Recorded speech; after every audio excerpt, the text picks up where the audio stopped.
I almost can't believe I have both of these shoes. So after years of oversaturation and Jordan Brand pretty much flooding the market with Jordan 1 colorways, sneakerheads were like, man, I've had enough of these, just give me what I really want, which is the OG colorways. And Jordan Brand was paying attention, and this year for All-Star Weekend, we pretty much got the unthinkable. 2 OG colorways of the Jordan 1 on the same weekend, the Black Toes and the Breds. In this video, I'll be comparing both of these shoes and telling you which one's better and worth the money.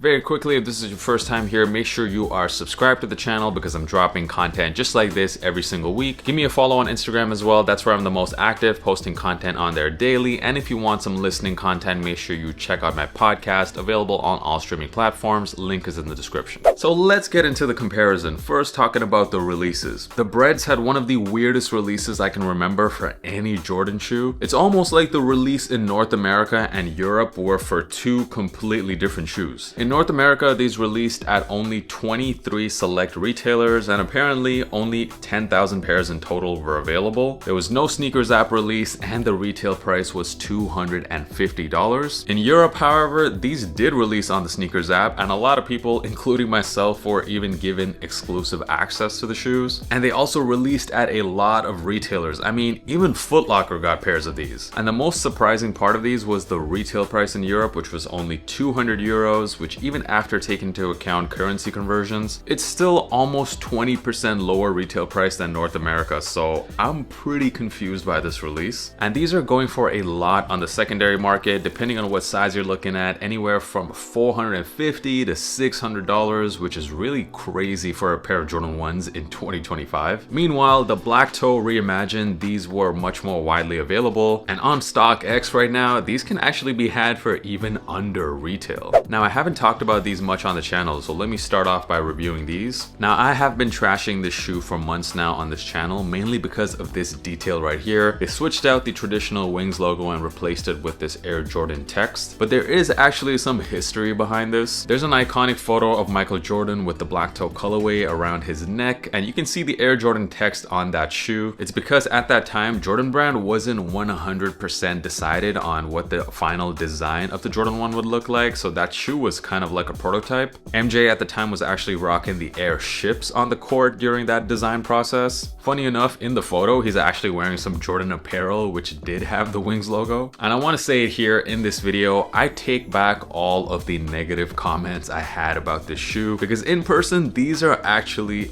excellent. The Black Toes are my favorite Jordan 1 colorway of all time, so just to be able to have this pair for retail, I think is pretty amazing. And have a look at this box. It's one of the best boxes I think we've gotten from Jordan Brand, I think, in the last few years. It features that same iconic photo. I mean, it is just a beautiful photo box. And even this paper that comes with the shoe is pretty cool. You can kind of see the design process of the Jordan 1 on here. And looking at the shoes, the first thing I wanted to know was about the quality. So the quality of this leather is actually really good. It honestly feels like the leather on the Lost and Found Chicago's, like definitely comparing the red panels on this shoe, it's pretty much feeling like the exact same leather on this black portion here of the Black Toes. The main difference I would say between the leather on this pair, the Lost and Founds, and the Black Toes is the leather that was used on the white panels, because the Lost and Founds featured this cracked leather, which you don't get on the Black Toe Reimagined. On these, you get a white smooth leather, which honestly I prefer much better. I know they were going for more of that vintage vibe on the Lost and Founds, hence the cracked leather, but I'm happy they didn't give us that this time. And on the Breds, the quality of the leather is completely different. People always like to complain about the leather on the Jordan 1 85s. They talk about how it feels really stiff, it feels cheap, but actually the leather that they use on the 85 versions is very good. It's a much thicker cut, like much more than your typical OG Jordans. So that's why they do feel quite stiff when you get them out the box. But it's the type of leather that the more you wear it, the more and more comfy these are gonna get over time, to the point where it's gonna start feeling like the perfect fitting pair of Jordan 1s. So just keep wearing them and they're going to feel a lot better. leather. I will also say, comparing this with another pair of Jordan 185s that I had, which was the neutral grays, the leather on this pair is a lot less thicker than the neutral grays. So these are surprisingly quite comfortable right out the box. Yes, the leather is a bit stiff, but relatively speaking, compared to previous 85 Jordans, this one is actually surprisingly comfy. And now from a colorway comparison point of view, now of course this is completely personal preference, but for me, I much prefer the colorway on the Black Toes. I think it's just beautiful. It's a versatile shoe,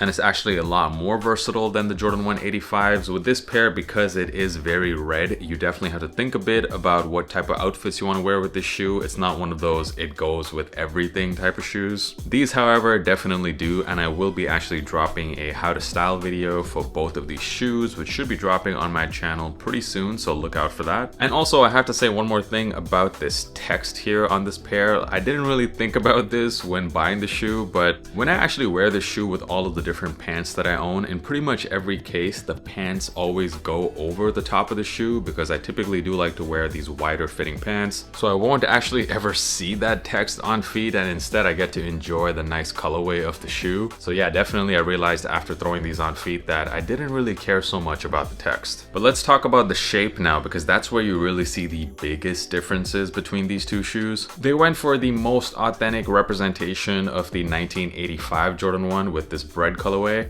And shape-wise, to me, this is one of the best, if not the best Jordan 1 to come out in a long time, maybe even since the 80s. I mean, the shape is just beautiful. The toe box looks sick. It has a slightly higher mudguard. It's got a longer tongue as well, and you'll also notice that the midsole is completely retooled. It's got this very curvy midsole, and it also kind of slants inwards, which is pretty unique. Whereas the Black Toes, of course, have a very straight midsole. The ankle collar looks great as well, and also you got that thicker swoosh. I mean, shape and design wise, not only are these better than the Black Toes, these are pretty much better than any Jordan 1. On sizing and comfort wise, so I got both of these in my true size, a US 11, and it's definitely the right size, I would say. With the Breds, there is a slight bit of tightness in the midfoot area, but it's really not that noticeable. I think after a few wears, you won't feel it anymore. But the toe box surprisingly feels roomier on the Breds than the Black Toes. However, overall, on first wear, I would give the slight edge to the Black Toes in terms of comfort, but it's not really a deciding factor for me. So which of these two shoes are better? Which one would I pick? So if I wasn't able to get the Bred for retail, and trust me, I think that the release for these was absolutely stupid. Jordan Brand should have made these as widely available as possible, just like the Black Toes. But because it wasn't, and if I wasn't able to get these for retail, then I would have definitely gone for the Black Toes instead and just skipped these. As nice as these are, I'm not willing to pay the resale prices as these are going for right now. If Jordan Brand is gonna make these such a struggle for me to get them, then alright, okay, I'm just gonna pass on them. And also, I like the colorway on these better. It's really nice packaging as well. The leather on these is great. Jordan Brand honestly did a very good job with these, and they're definitely worth, in my opinion, the prices they're going for right now.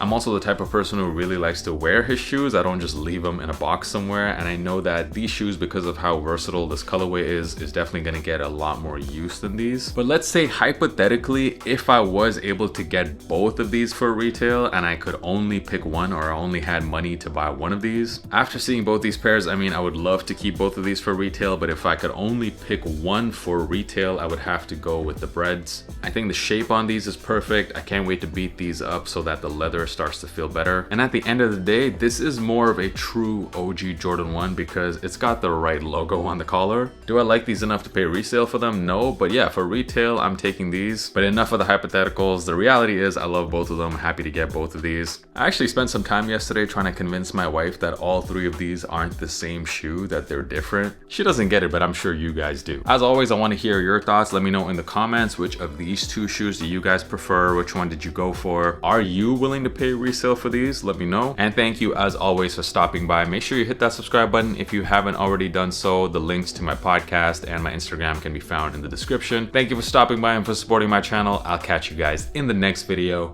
Peace.